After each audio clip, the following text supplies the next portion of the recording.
지난 시간 우리는 엘리사벳이 숨어지는 이유를 함께 살펴봤습니다. 숨어지는 이유. 요한을 잉태한 이 엘리사벳이 사가랴와 함께 은둔 생활을 했습니다. 이는 노년에 자녀를 갖게 된 것을 부끄럽게 여겼기 때문이 아니라 이 사가랴가 하나님의 때까지 벙어리가 되어 자기 부인의 시간을 가졌듯이 엘리사벳 역시 남편과 함께 그 걸음을 함께하기 위함 때문이다, 그렇게 말씀을 드렸습니다. 그러니까 사가랴가 벙어리가 된 사건과 엘리사벳이 이 잉태 후에 숨은 사건은 사실상 같은 이야기를 담고 있는 것이죠. 다시 말해서 다른 사건으로 하나의 교훈을 전해주는 그러한 그림인 것입니다. 여러분, 하나님의 사람, 즉 성령의 충만함을 받은 자는 결코 하나님과 사람 앞에서 자신을 드러내지 않습니다. 오히려 하나님의 은혜 뒤로 숨어 하나님을 드러내죠. 장차 태어날 여러분 요한도 한번 생각해 보시기 바랍니다. 요한이라고 하는 이 이름은 하나님은 은혜로우시다 라고 하는 뜻입니다. 그는 하나님의 은혜를 입은 자이죠. 태어나면서부터 그는 하나님의 은혜로 성령 충만한 인생을 살았던 그러한 인물입니다. 그런 그의 인생을 한 단어로 축약한다면 여러분 무엇이라고 말할 수 있겠습니까? 바로 자기 부인입니다. 그는 광야에서 메뚜기와 석청을 먹으면서 지냈습니다. 또한 예수께서 공생의 사역을 시작하시자 이 역사적 무대에서 점차 사라졌습니다. 제자들은 그 일로 붕괴를 했지만 요한은 도리어 그것이 옳다, 그렇게 말하면서 하나님의 은혜대로 겸손히 숨었죠. 이 모습이 사가랴와 엘리사벳의 이 사건과 무슨 차이가 있습니까? 똑같습니다. 그러니까 사가랴와 엘리사벳의 이야기는 예수의 오실 길을 준비하는 이 요한의 인생을 힌트하는 그러한 역할을 하는 것입니다. 요한은 특별히 하나님의 은총을 입어 태어나는 인물이지만 여러분 그의 역할은 예수의 오실 길을 준비하는 것입니다. 그러니까 주인공은 그 뒤에 오시는 예수인 것이죠. 주인공을 소개하기 위해서 먼저 요한의 수태고지가 등장했습니다. 그러면 이제 나와야 할 내용이 무엇이겠습니까? 요한 이후에 오시는 예수의 이야기가 나와야 합니다. 그래서 엘리사벳의 수태고지 뒤에 마리아의 수태고지가 나옵니다. 먼저 26절을 보시면은 26절에 여섯째 달에 천사 가브리엘이 하나님의 보내심을 받아 갈릴리 나사렛이란 동네에 가서, 본절을 보면은 여섯째 달에 라고 하는 어구가 나옵니다. 보통 이 어구를 그냥 넘어가시는 분들이 많이 있습니다. 그러나 이 어구는 상당히 중요합니다. 누가는 의도적으로 엘리사벳의 수태고지와 이 마리아의 수태고지는 6개월 정도의 차이가 있음을 밝힙니다. 이는 역사적으로 요한이 예수보다 먼저 출생했음을 밝히기 위함도 있습니다. 그러나 장차 출생할 요한과 예수의 역할이 서로 다름을 보여주기 위한 목적도 있습니다. 조금 전에도 말씀을 드렸지만 요한과 예수는 공통점과 차이점이 분명합니다. 공통점은 두 사람 모두 자기 부인의 인생을 살았다 하는 것입니다. 특히 복음을 전함으로 하나님이 택할 백성을 돌이키는 그러한 사역을 했습니다. 그러니까 인생만 두고 보면은 이 비슷한 면이 많이 있죠. 그러나 비슷한 것과 똑같은 것은 다릅니다. 요한과 예수는 큰 차이가 있습니다. 세례 요한은 복음의 모형으로 이 땅에 온 인물입니다. 때문에 그가 같은 복음을 전하지만 그 복음의 실체는 아닙니다. 그는 장차 복음의 실체로 오실 예수의 사역을 예고하는 역할을 수행해야 하는 그러한 인물입니다. 그래서 그가 예수보다 먼저 와야 하고 사역도 먼저 해야 하는 것입니다.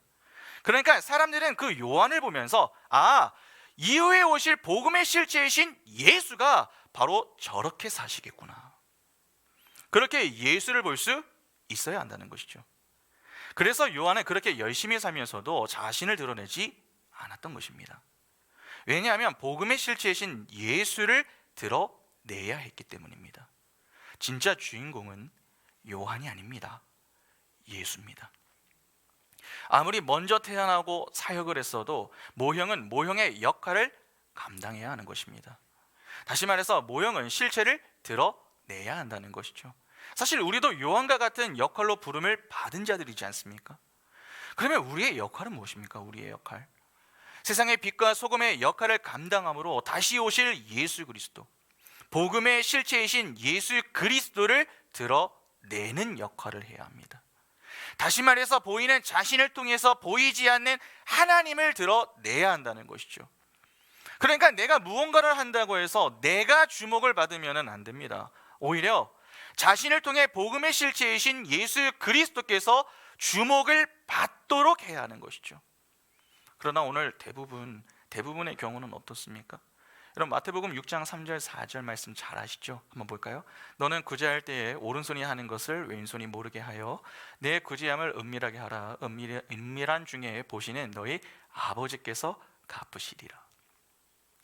이거 너무나도 잘하는 말씀 아닙니까?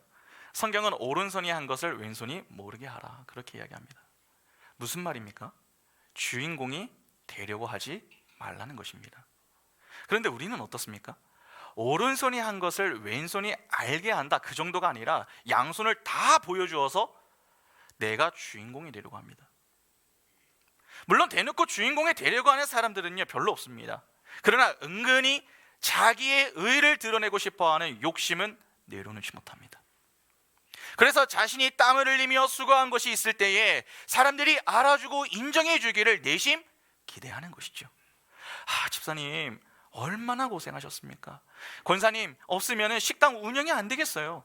목사님 설교 너무 은혜 받았습니다.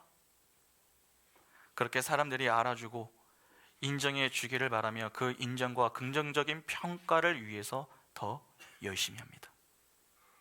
그래서 겉으로만 보면은 신앙의 열심과 열정이 대단해 보입니다. 그러나 실상 그 모든 것은 다 교만에서 비롯되는 것이죠. 죄로 타락한 죄인들이 마지막까지 내려놓지 못하는 것이 여러분 무엇인 줄 아십니까? 바로 자존심입니다. 죄인들이 끝까지 붙들고 싶어하는 것이 자존심 지키기입니다. 우리는 하나님께 자꾸 우리의 자존심을 지킬 수 있게 도와주세요 그렇게 기도하지만 하나님은 그 반대로 우리의 자존심을 무너뜨리십니다. 그 일을 위하여 우리 인생에 찾아오셔서 말씀으로 자꾸 설복시켜 나가시는 것이죠. 그래서 우리는 말씀을 통해서 우리를 설복해 나가시는 그 하나님에 의해서 자기 부인을 경험하게 되는 것입니다. 그것을 배우는 것이 신앙생활인 것이죠. 그러니까 우리는 신앙생활을 통해서 내가 주인공이 아니구나, 그것을 배워야지, 반대로 내가 주인공이 되어야지 그쪽으로 향해서는 안 되는 것입니다. 우리는 우리가 해도 우리를 드러내서는 안 됩니다. 진짜 주인공은 예수 그리스도입니다. 우리는 바로 그 주인공이신 예수를 드러내야 하는 자들인 것입니다. 여러분, 복음의 실체는 반드시 옵니다. 정확한 때는 알 수 없습니다. 그러나 분명한 사실은 복음의 실체는 반드시 옵니다. 요한의 수태고지 이후에 예수의 수태고지는 바로 그 사실을 확인시켜 주는 것이죠. 하나님의 보내심을 받아 가브리엘이 간 곳은 나사렛이었습니다. 당시 이 나사렛은 갈릴리의 한 마을이었습니다. 오늘날로 말하면 시골입니다. 시골. 그러니까 촌동네인 거죠. 그곳에 살았던 자들이 바로 요셉과 마리아였습니다. 27절 보시면 다윗의 자손 요셉이라 하는 사람과 약혼한 처녀에게 이르니 그 처녀의 이름은 마리아라. 가브리엘이 찾아갔을 당시에 두 사람은 이 약혼한 사이였습니다. 유대 풍습의 약혼과 여러분 오늘날의 이 약혼은 비슷한 점도 있지만 약간의 차이가 있습니다. 유대인들은 양가 부모의 동의를 받아서 약혼을 합니다. 약혼은 신부 측의 집에서 했습니다. 당시 유대인들의 약혼은 법적 이 효력이 꽤 엄했습니다. 약혼을 하는 순간부터 혼인관계가 성립이 되었기 때문에 이를 파기하려면 법적인 절차가 필요했습니다. 그리고 약혼을 하면은 그때부터 약 2, 3년 정도 그 기간을 두고서 두 사람은 서로 떨어져 지내야 했습니다. 이 시기를 약혼기간 또는 정혼기간 그렇게 부릅니다. 그러니까 가브리엘은 지금 이 약혼기간의 한 시점에 마리아를 찾아간 것이죠. 요셉과 마리아는 약혼한 것이지 결혼식을 올린 것은 아닙니다. 왜냐하면 이 27절을 보면은 누가가 마리아를 가리켜서 뭐라고 부릅니까? 처녀, 그렇게 소개를 하고 있기 때문에 그렇습니다. 그렇게 지금 약혼의 기간을 보내고 있는 가운데 천사가 마리아를 찾아와 이 예수의 수태 고지를 하는 것이죠. 그런데 여기서 우리가 조금 고민해 볼 문제가 있습니다. 가브리엘이 나사렛에 찾아온 사람은 마리아입니다. 마태복음을 보면 그 천사는 요셉까지도 만났다 하는 내용이 나오죠. 여러분 궁금하지 않으십니까? 왜 많고 많은 사람들 중에 약혼한 사이인 요셉과 마리아입니까? 하나님은 상당히 계획적이고 체계적인 분이십니다. 그러면 일을 하실 때에도 그냥 막무가내로 하지는 않지 않으시겠습니까? 당장 사가랴와 엘리사벳을 생각해 보시죠. 사가랴와 엘리사벳을 택하신 이유가 무엇입니까? 그 이름의 뜻 기억하십니까? 사가랴는 하나님이 기억하신다, 엘리사벳은 하신 맹세를 지키신다 하는 것이었습니다. 그러니까 하나님은 그들의 이름 속에 담긴 뜻을 통해서 무언가 교훈을 주기 위해서 그들을 사용하셨던 것입니다. 그러면 요셉과 마리아는 어떻습니까? 그들 역시 하나님이 택하신 이유가 있습니다. 그 이유를 정확하게 이해하지 못하면은 천주교와 같이 예수를 잉태한 여인인 마리아를 우상화시킬 수 있습니다. 아닙니다. 만일 그렇게 본다면 성경 속에 하나님의 도구로 쓰임을 받았었던 수많은 인물들, 아브라함이나 모세, 여호수아, 다윗, 베드로, 바울 등 그런 자들도 전부 다 믿음의 대상이 되어야 합니다. 그러나 하나님이 그들을 사용하신 것은 그들이 남들과는 차별화된 특별한 것이 있기 때문이 아니었죠. 그들 역시 하나님의 은혜가 아니면 티끌에 불과한 자들이었습니다. 그러나 하나님이 그들을 통해 일하심은 하나님은 하나님의 은혜로 사람을 들어 사용하시는 분이시며 그들을 통해 주시고자 하시는 어떤 교훈이 있기 때문입니다. 그러니까 우리는 성경 속에 등장하는 사람이나 또 사건들을 볼 때마다 보이는 사람과 사건이 아니라 그 속에 담겨있는 의미를 파악하는 것에 보다 관심을 갖고 볼 필요가 있습니다. 그러면 그러한 관점에서 본다면 이 요셉과 마리아가 예수의 부모로 택함을 받은 건 역시 이 어떠한 이유가 있다라고 하는 말이 되지 않겠습니까? 지금부터 그 내용을 한번 보겠습니다. 먼저 요셉을 볼까요? 마리아와 약혼한 예수의 아비는 요셉입니다. 그런데 누가는 그를 가리켜서 그냥 요셉이라고 소개하지 않았습니다. 여러분 27절을 다시 한번 보시기 바랍니다. 27절 보시면 다윗의 자손 요셉이라 하는 사람과 약혼한 처녀에게 이르니 그 처녀의 이름은 마리아라. 본절을 보면은 누가는 요셉을 어떻게 소개하고 있습니까?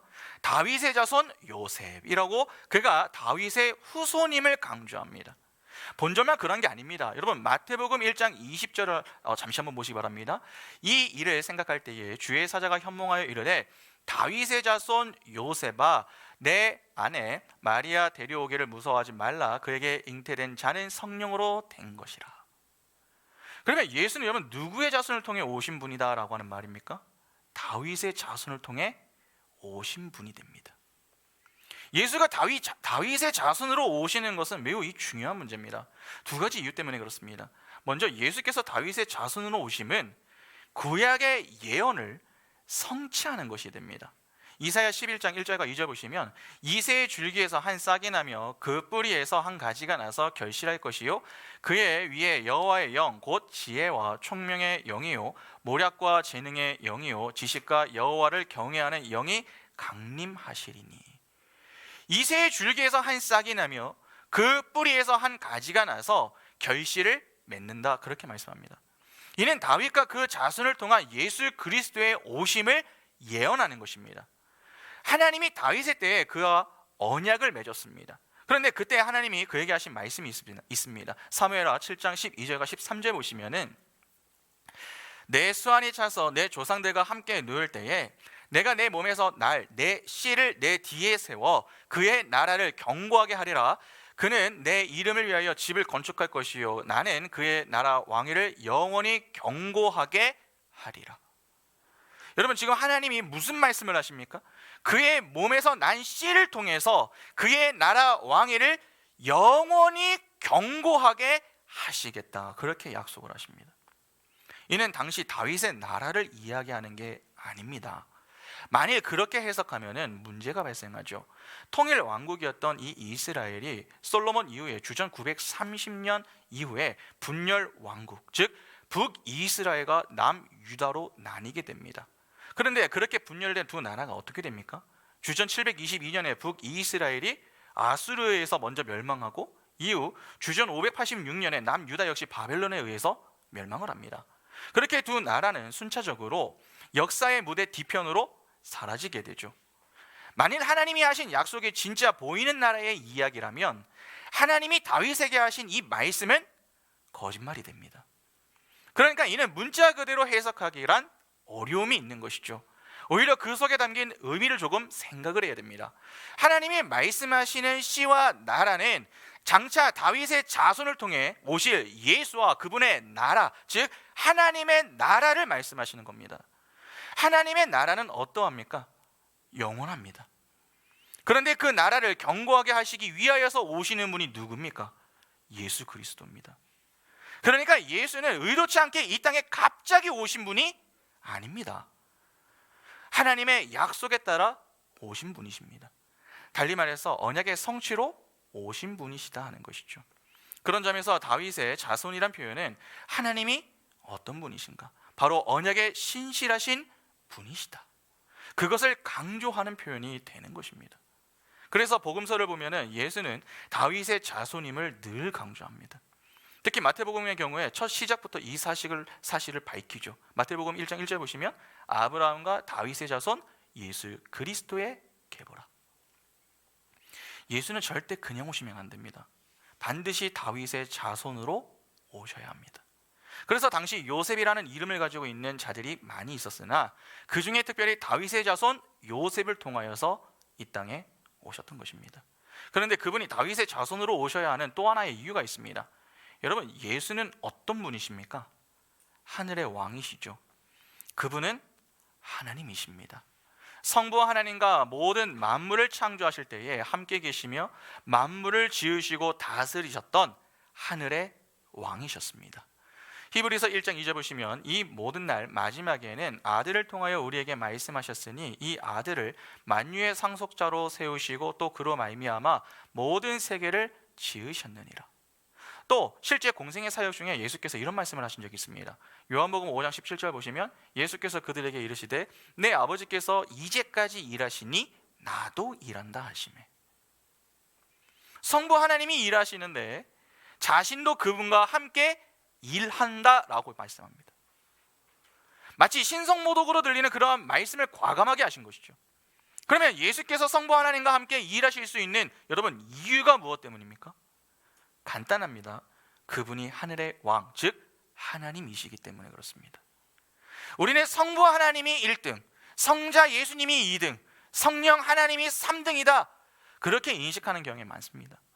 그러니까 성부 하나님이 가장 힘이 강한 분으로 여기고 그 밑에 계시는 분이 성자 예수다 그렇게 생각을 하는 것입니다. 그러나 그렇지 않습니다. 삼위 하나님은 모두 동등하신 분이십니다. 세 분 모두 하늘의 왕으로 존귀하신 분입니다. 우열을 가릴 수 없습니다. 역할의 차이가 있을 뿐입니다. 예수는 하늘의 왕입니다. 그런데 그러한 하늘의 왕이 지금 누구의 자손으로 오십니까? 다윗의 자손입니다. 다윗은 어떤 인물입니까? 이 땅의 왕이죠. 보이는 이스라엘이라는 나라를 통치하는 왕이었습니다. 이스라엘은 하나님의 나라를 상징하는 나라입니다. 다윗은 하나님의 대리 통치자였습니다. 그러니까 하나님의 나라가 어떤 원리로 움직이는가를 보여주는 곳이 바로 이스라엘이었고 그 나라의 왕으로 하나님이 다윗을 세워 놓으셨던 것입니다. 그러나 일단 다윗은 보이는 왕, 즉 이 땅의 왕입니다. 그러면 다윗의 계보를 통해 오심은 무슨 말이 됩니까? 하늘의 왕이 땅의 왕의 계보를 통해 오셨다라고 하는 말이 됩니다. 다시 말해서 예수는 이 땅의 진정한 왕으로 오셨음을 보여주는 것입니다. 그러니까 다윗의 자손이란 말 속에는 하나님이 하신 언약의 성취와 더불어서 그렇게 오시는 예수 그리스도만이 참된 왕이시다라고 하는 그 의미가 들어가 있는 것입니다. 그래서 그분이 반드시 다윗의 자손으로 오셔야 하는 것입니다. 그런데 그 중에 특별히 다윗의 자손 요셉을 통해 오셨습니다. 그러면 다윗의 자손들이 많고 많았을 텐데 왜 굳이 요셉입니까? 여러분, 창세기를 보면은 야곱의 12아들 가운데 요셉이 등장합니다. 그 요셉이 무엇을 했습니까? 아버지의 사랑을 한 몸에 받음으로 인해서 형들의 시기와 질투를 받습니다. 그리고 형들에 의해서 애굽에 팔려가서 결국 총리가 되죠. 그런데 그가 총리가 되어서 한 일이 무엇이었습니까? 극심한 가뭄의 때에 그의 가족들을 구원해내는 역할을 합니다. 여러분, 이 그림을 잘 보셔야 됩니다. 요셉이 형들의 시기와 질투를 받아서 팔려갔습니다.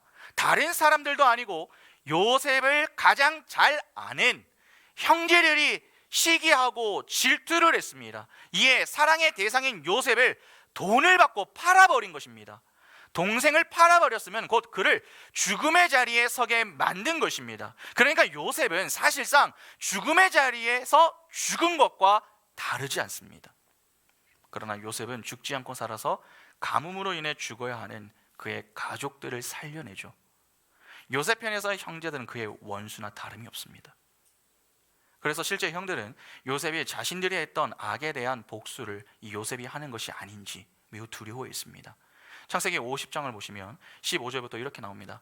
요셉의 형들이 그들의 아버지가 죽었음을 보고 말하되 요셉이 혹시 우리를 미워하여 우리가 그에게 행한 모든 악을 다 갚지나 아니할까 하고 요셉에게 말을 전하여 이르되 당신의 아버지가 돌아가시기 전에 명령하여 이르시기를 너희는 이같이 요셉에게 이르라 내 형들이 내게 악을 행하였을지라도 이제 바라건대 그들의 허물과 죄를 용서하라 하셨나니 당신 아버지의 하나님의 종들인 우리 죄를 이제 용서하소서 하매 요셉이 그들이 그에게 하는 말을 들을 때에 울었더라. 그의 형들이 또 친히 와서 요셉의 앞에 엎드려 이르되 우리는 당신의 종들이니이다. 요셉이 그들에게 이르되 두려워하지 마소서 내가 하나님을 대신하리이까 당신들은 나를 해하려 하였으나 하나님은 그것을 선으로 바꾸사 오늘과 같이 많은 백성의 생명을 구원하게 하시려 하셨나니 당신들은 두려워하지 마소서 내가 당신들과 당신들의 자녀를 기르리이다 하고 그들을 간곡한 말로 위로하였더라. 그렇죠? 그런데 그때 요셉이 형들을 어떻게 대합니까? 사랑으로 그들을 용서하며 품었습니다. 그렇게 형들은 요셉에 의해서 생명을 얻죠. 여러분, 사실 이 요셉이 아니었다면은 요셉의 이 형들은 극심한 가뭄으로 인해서 모두 죽었어야 했습니다. 성경에서 열로 인한 가뭄은 하나님의 저주와 심판으로 인식이 되었습니다. 그런데 당시 극심한 가뭄이었습니다. 먹을 양식이 없어서 애굽까지 가서 양식을 구해야 할 정도였습니다. 그러니까 생명이 없던 때였다는 것입니다. 그런데 죽어야 마땅한 그들이 죽지 않고 살았습니다. 그들이 원수라 여겨 죽이려고 했었던 그 요셉을 통하여 말입니다. 그러면 요셉에 의해 형들이 건짐을 받았음은 여러분 어디에서 벗어났다고 하는 말이 됩니까? 하나님의 저주로 생명이 없었던 그 자리, 죽음의 자리에서 벗어났다는 말이 됩니다. 여러분, 누가 좀 생각나지 않으십니까? 예수가 딱 그렇게 살지 않으셨습니까? 예수께서 이 땅에 오신 이후에 어떻게 사셨습니까? 누구보다 사랑을 받으며 지내야 할 그분이 왕이셨잖아요. 동족 유대인들의 시기와 질투를 받으셨습니다. 또한 가족과도 같은 제자들에게 배신을 당했습니다. 가룟 유다는 아예 은 30냥에 예수를 팔아버렸습니다. 그렇게 예수는 십자가에 달려 죽으셨습니다. 그러나 죽은 지 사흘 만에 부활하셨죠. 당시 십자가는 죄가 있는 자들 가운데서 죄질이 가장 좋지 않은 자들이 달리는 곳이었습니다. 그런데 죄가 없는 그분이 최고의 형벌인 십자가에 달리신 것입니다. 그 십자가의 죽음과 부활을 통해서 그의 원수들을 살려내셨습니다. 예수는 십자가에 달려 죽으시는 동안에도 부활하신 이후에 승천하시기 전까지 단 한 번도 그분의 원수를 향해 복수를 하지 않으셨습니다. 자신을 배신했었던 제자들을 사랑으로 품으셨고 용서하시며 섬기셨습니다. 그러한 예수의 섬김과 희생으로 인해 원수였던 그 제자들이 예수께서 주시는 생명을 받아 새로운 인생을 살아가게 되는 것이죠. 여러분, 참 왕이신 예수 그리스도께서 이 땅에 오신 목적이 무엇입니까? 여러분, 예수께서 이 땅 가운데 왜 오셨습니까? 마가복음 10장 45절 보시면 인자가 온 것은 섬김을 받으려 함이 아니라 도리어 섬기려 하고 자기 목숨을 많은 사람의 대속물로 주려 함이니라. 자기 백성을 죄에서 구원하기 위해서 오셨습니다. 그래서 그 이름이 예수입니다. 오늘 보면 31절에 보면 장차 태어날 아이의 이름을 예수라, 그렇게 지어라, 그렇게 말하죠. 본문에는 나오지 않지만 병행 본문인 마태복음은 그 의미가 잘 나옵니다. 마태복음 1장 21절 보시면 아들을 낳으리니 이름을 예수라 하라. 이는 그가 자기 백성을 그들의 죄에서 구원할 자이심이라 하니라. 우리는 바로 그 예수의 섬김과 희생으로 인하여서 구원을 받은 자들입니다. 도저히 용서받을 수 없었던 그 원수된 자리에 있었던 우리가 자기 백성을 위하여 희생하시고 용서하시며 사랑해 주신 그 일망적인 은혜로 인하여 생명을 얻게 되었습니다. 그래서 성경은 구원의 이야기를 할 때에 구원받기 전 하나님의 백성들이 하나님과 원수였다라고 하는 이 사실을 아주 강조를 합니다.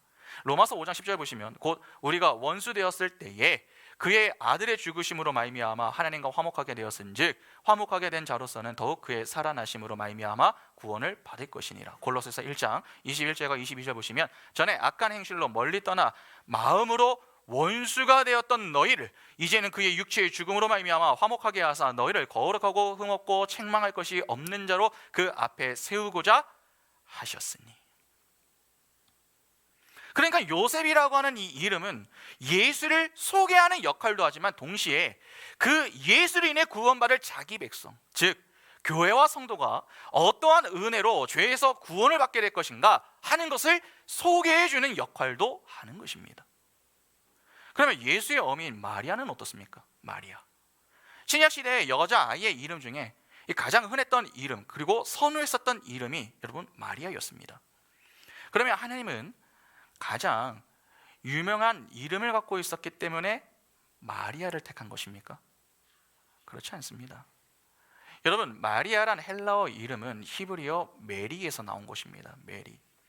히브리어 메리는 쓰다, 심히 악한, 패역한 그러한 뜻이 있습니다. 에스겔 2장 7절 보시면 그들은 심히 패역한 자라 그들이 듣든지 아니 듣든지 너는 내 말을 고할지어다.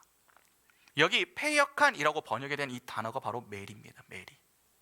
그런데 이 단어를 아람어로 바꾸면은 그것이 바로 마라가 됩니다. 그러니까 마리아, 메리, 마라 다 같은 의미입니다. 마라. 그러니까 어디서 많이 듣던 단어 아닙니까? 마라. 마라탕 말고요. 룻기를 한번 가보시죠. 룻기 1장 20절 보시면 나오미가 그들에게 이르되 나를 나오미라 부르지 말고 나를 마라라 부르라. 이는 전능자가 나를 심히 괴롭게 하셨음이니라. 가나안 땅에 흉년이 들어 엘리멜렉 가정이 모압 땅으로 향했습니다. 당시 모압은 암몬과 함께 하나님의 저주를 받았던 곳이었습니다. 신명기 23장 3절 보시면 암몬 사람과 모압 사람은 여호와의 총회에 들어오지 못하리니 그들에게 속한 자는 10대뿐만 아니라 영원히 여호와의 총회에 들어오지 못하리라. 여러분, 왜 여호와의 총회에 못 들어갑니까? 하나님의 저주를 받았기 때문에 그렇습니다. 하나님께 저주를 받으면 곧 무엇이 없다는 말이 됩니까? 생명이 없다는 말이 됩니다. 그래서 그곳에서 엘리멜렉 가정에 모든 남자가 다 죽습니다. 집안의 남자가 다 죽었으면 모든 후사가 다 끊겼음을 의미하죠.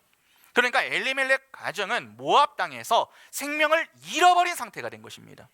생명을 상실한 자에게 무슨 기대와 무슨 소망이 있겠습니까? 이에 나오미가 자신의 고향 이 베들레헴에 돌아와서 사람들에게 했던 말이 자신을 나오미라 부르지 말고 마라라 부르라, 그렇게 이야기한 것입니다. 그러니까 살아도 산 것이 아닌 죽은 상태가 바로 자신의 상태임을 이 나오미가 강조했던 것입니다. 그러나 그러한 나오미의 인생에 보아스라는 인물이 등장하면서 어떻게 됩니까? 보아스가 룻과 결혼을 하여서 기업을 물려주었습니다. 그렇게 두 사람 사이에 아이가 생겼고 그 후사를 나오미의 족보로 돌렸습니다. 그러니까 끊겼던 족보가 다시 이어지게 된 것이죠. 그러면 나오미의 인생에 다시 무엇이 생겨난 것입니까? 생명이 생겨난 것입니다. 나오미는 마라, 즉 소망이 없는 자, 쓴 인생의 소유자에서 보아스의 은혜로 다시 은혜로운 자, 사랑스러운 자가 된 것입니다. 그러니까 마라가 은혜를 잊게 된 것이죠. 더는 쓴 인생이 아니라 단 인생이 된 것입니다. 여러분, 이와 유사한 사건이 하나 있죠. 출애굽기 15장 22절부터 25절 보시면 모세가 홍해에서 이스라엘을 인도하며 그들이 나와서 수르 광야로 들어가서 거기서 사흘 길을 걸었으나 물을 얻지 못하고 마라에 이르렀더니 그곳 물이 써서 마시지 못하겠으므로 그 이름을 마라라 하였더라. 백성이 모세에게 원망하여 이르되 우리가 무엇을 마실까 하매 모세가 여호와께 부르짖었더니 여호와께서 그에게 한 나무를 가리키시니 그가 물에 던지니 물이 달게 되었더라. 거기서 여호와께서 그들을 위하여 법도와 율례를 정하시고 그들을 시험하실세. 이스라엘이 홍해를 건넌 이후에 목이 말라 죽게 되었습니다. 룻기에 등장하는 이 나오미의 처지와 이 비슷한 상황이 발생한 것이죠. 그때 하나님이 나뭇가지를 꺾어서 그 마라에 쓴 물에 던지게 하셨습니다. 그랬더니 그 물이 어떻게 변합니까? 쓴 물에서 단물로 변했습니다. 마라에 하나님의 은혜가 임했던 쓴 물이 여러분 단물로 변한 것입니다. 그러면 이것이 오늘 본문과 무슨 연관성이 있는 것입니까? 여러분, 혹시 예수께서 십자가에서 이 죽으시고 부활하실 때에 그 주변에 있었던 여인들이 누군지 아십니까? 요한복음 19장 25절 보시면 예수의 십자가 곁에는 그 어머니와 이모와 글로바의 아내 마리아와 막달라 마리아가 섰는지라. 여기 보면은 예수의 모친 마리아, 글로바의 아내 마리아, 막달라 마리아가 등장합니다. 그리고 마태복음 27장 55절과 56절도 보겠습니다. 예수를 섬기며 갈릴리에서부터 따라온 많은 여자가 거기 있어 멀리서 바라보고 있으니 그 중에는 막달라 마리아와 또 야고보와 요셉의 어머니 마리아와 또 세베대의 아들들의 어머니도 있더라. 본질을 보면 예수께서 죽으신 십자가를 많은 이들이 바라보고 있었습니다. 그런데 등장하는 이름은 누구밖에 없습니까? 마리아밖에 없습니다. 거기에 있었던 다른 여자가 없어서 마리아만 기록한 게 아닙니다. 마리아와 그 주변에 많은 여인들이 함께 있었습니다. 그러나 성경은 의도적으로 다른 여자들의 이름을 쓰지 않고 오직 마리아의 이름만 쓰고 있습니다. 여러분, 이상하지 않으십니까? 왜 많고 많은 사람들이 있는데 굳이 이 마리아의 이름만 나오는 것입니까? 이유가 있습니다. 여러분, 예수의 십자가 주변에는 마리아들만 등장합니다. 예수 그리스도가 달리신 나뭇가지 주변에 수많은 마리아가 있는 형국이죠. 그들은 모두 불가능하고 패역하며 소망이 없는 자들을 상징합니다. 다시 말해서 목말라 죽게 된 자들인 것이죠. 그들이 그 고통 때문에 신음하고 있는 해산하는 여인들과 같은 존재입니다. 그런데 그 신음과 쓴물 가운데 예수 그리스도의 십자가라는 나뭇가지가 던져진 것입니다. 그래서 그 쓴 물들이 단물로 변해버리는 사건, 그 사건이 바로 예수 그리스도의 십자가 사건입니다. 그러자 십자가 주변에 있었던 이 마리아들이 어떻게 됩니까? 마태복음 28장을 보면 이렇게 말씀합니다. 안식일이 다 지나고 안식 후 첫날이 되려는 새벽에 막달라 마리아와 다른 마리아가 무덤을 보려고 갔더니 큰 지진이 나며 주의 천사가 하늘로부터 내려와 돌을 굴려내고 그 위에 앉았는데 그 형상이 번개 같고 그 옷은 눈같이 희건을 지키던 자들이 그를 무서워하며 떨며 죽은 사람과 같이 되었더라. 천사가 여자들에게 말하여 이르되 너희는 무서워하지 말라. 십자가에 못 박히신 예수를 너희가 찾는 줄을 내가 아노라. 그가 여기 계시지 않고 그가 말씀하시던 대로 살아나셨느니라. 와서 그가 누우셨던 곳을 보라. 또 빨리 가서 그의 제자들에게 이르되 그가 죽은 자 가운데서 살아나셨고 너희보다 먼저 갈릴리로 가시나니 거기서 너희가 배우리라 하라. 보라, 내가 너희에게 일렀느니라 하거늘 그 여자들이 무서움과 큰 기쁨으로 빨리 무덤을 떠나 제자들에게 알리려고 다름질할세. 고통과 절망 그리고 좌절 속에 있었던 이 마리아들에게 기쁨의 소식이 들려왔습니다.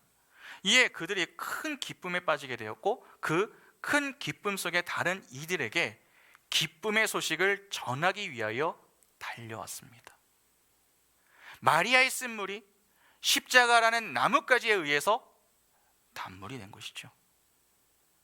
그러면 그러한 이해를 가지고 돌아와 보시기 바랍니다. 여러분, 하나님이 요셉과 약혼한 처녀 마리아를 택했습니다. 이는 우연이 아닙니다. 오늘 본문에 등장하는 마리아는 이제 곧 사망으로 떨어지게 될 수많은 마리아들을 대표하는 자로 등장하는 것입니다. 그런 마리아들을 위하여 태어나는 존재가 바로 예수인 것이죠. 이사야도 후사가 끊긴 나오미, 즉 마라에게 은혜가 부어져서 다시 소망이 생기게 되는 그 마리아와 이 나뭇가지의 이야기를 이렇게 예언합니다. 이사야 54장 1절 보시면 잉태하지 못하며 출산하지 못한 너는 노래할지어다, 상고를 겪지 못한 너는 외쳐 노래할지어다. 이내 홀로 된 여인의 자식이 남편 있는 자의 자식보다 많음이라 여호와께서 말씀하셨느니라. 그러니까 그 십자가와 부활의 주변에 있는 이 마리아들은 전부 누구를 가리키는 것입니까? 해산하는 고통 속에 누군가의 도움을 간절하게 기다리고 있는 하나님의 백성들, 즉 교회를 가리키는 것입니다. 그 마라, 즉 마리아들이 바로 예수를 낳는 것입니다. 그래서 예수 그리스도의 십자가 주변에 다른 이름들은 등장하지 않고 오직 마리아만 등장하는 것입니다. 이사야 7장 14절에 그러므로 주께서 친히 징조를 너희에게 주실 것이라. 보라, 처녀가 잉태하여 아들을 낳을 것이요 그의 이름을 임마누엘이라 하리라. 하나님은 이 복음의 이야기를 지금 누가를 통해 교훈하고 싶으신 겁니다. 여러분, 오늘 본문을 잘 보시기 바랍니다. 천사가 처녀 마리아를 만나서 반복적으로 하는 말이 있습니다. 여러분 28절부터 30절을 보시기 바랍니다. 그에게 들어가 이르되 은혜를 받은 자여 평안할지어다, 주께서 너와 함께 하시도다 하니 처녀가 그 말을 듣고 놀라 이런 인사가 어찌함인가 생각하매 천사가 이르되 마리아여 무서워하지 말라, 내가 하나님께 은혜를 입었느니라. 무엇입니까? 은혜를 받은 자여 은혜를 입었느니라. 바로 은혜를 받은 자라고 하는 말입니다. 이는 마리아에게 필요한 것이 무엇이라는 것입니까? 은혜라는 것입니다. 그냥 처녀였던 마리아를 안심시키기 위해서 은혜를 입은 자, 그렇게 이야기한 게 아닙니다. 그녀의 인생에 가장 필요한 것이 은혜임을 강조하며 그녀가 장차 낳을 아들을 통해 무언가 교훈하고 싶은 것이 있는 것입니다. 그냥 처녀가 아이를 가졌다, 무서워할까 봐 천사가 노력을 했다, 여러분 그러한 정도의 이야기가 아닙니다. 오히려 그 마리아를 통해 절망과 고통 속에서 그리고 어두움 속에서 신음하며 사는 마리아들인 우리에게 무언가를 교훈하시는 것입니다. 복음이 없는 인생은 모두 마리아, 즉 마라의 인생입니다. 그 속에는 끝없는 절망과 고통 그리고 어두움만 있을 뿐입니다. 그러니까 쓴 물인 것이죠. 그래서 마시지 못합니다. 먹지 못하는 물입니다. 물을 마시지 못하면 목말라 죽습니다. 그런 죽은 상태로 방황하며 지냈던 자들이 바로 우리였습니다. 그런데 하나님이 그분의 은혜로 나뭇가지를 던져주셨습니다. 예수 그리스도는 바로 그 일을 하기 위하여 오신 것입니다.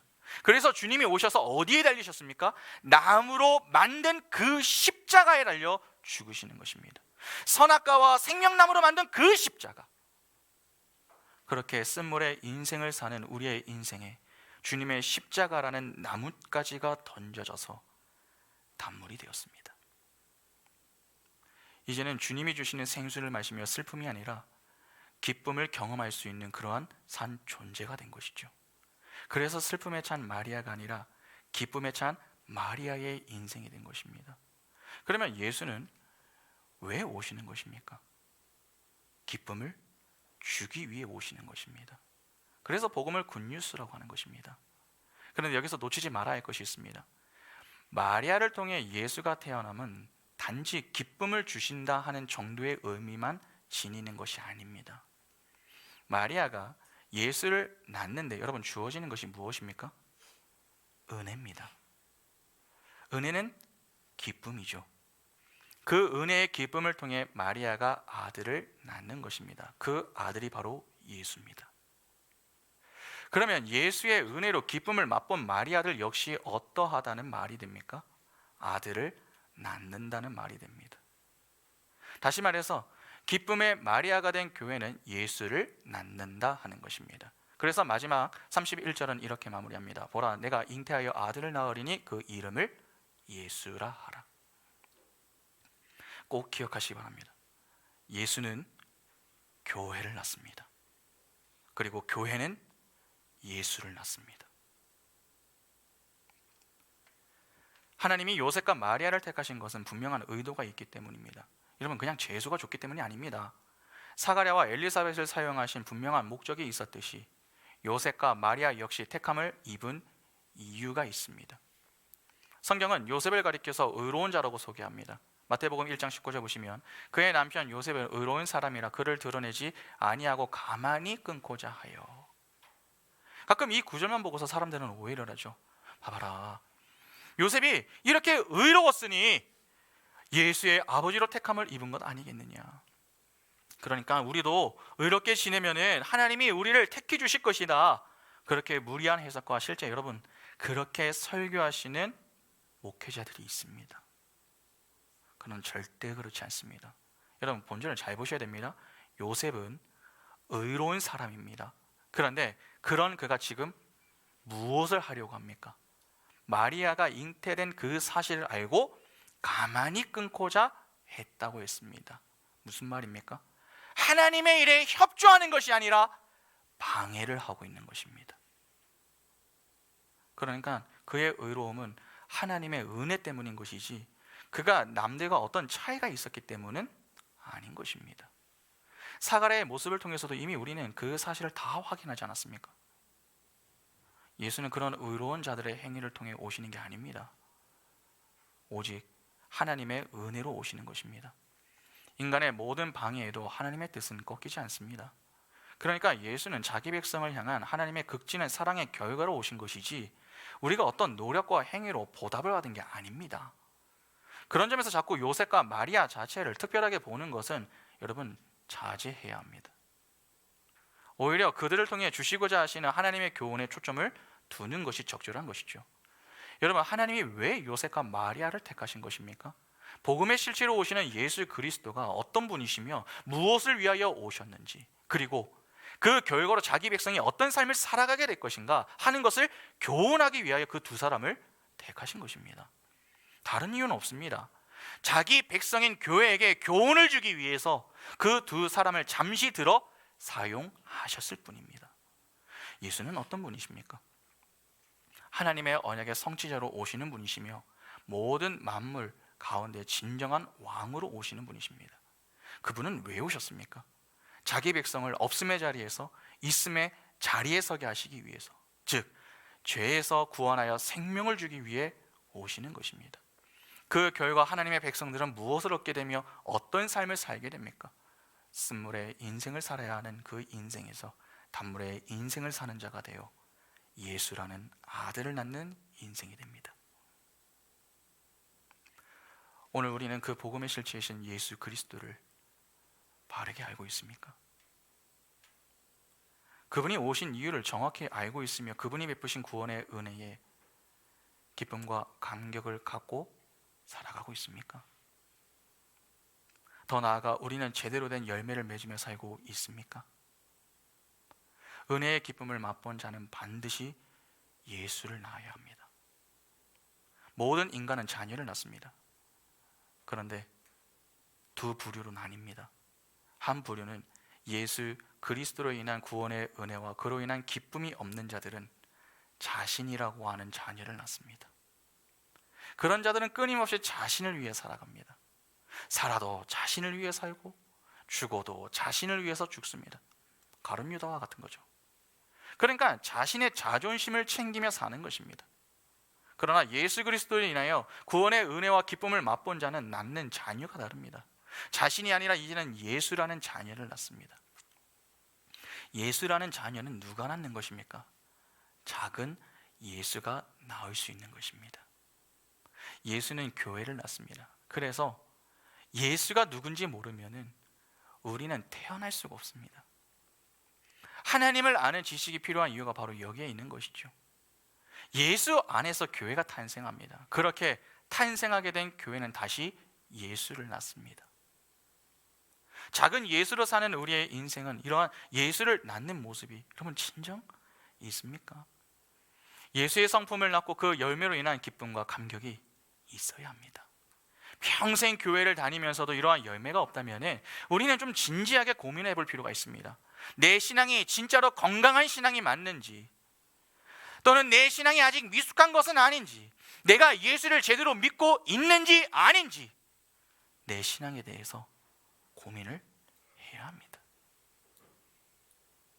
하나님은 공허와 쓴물의 인생을 사는 마리아들인 우리의 인생에 예수라는 십자가라는 나뭇가지를 던져 기쁨이 가득한 단물의 인생을 사는 기쁨의 마리아들로 만드셨습니다.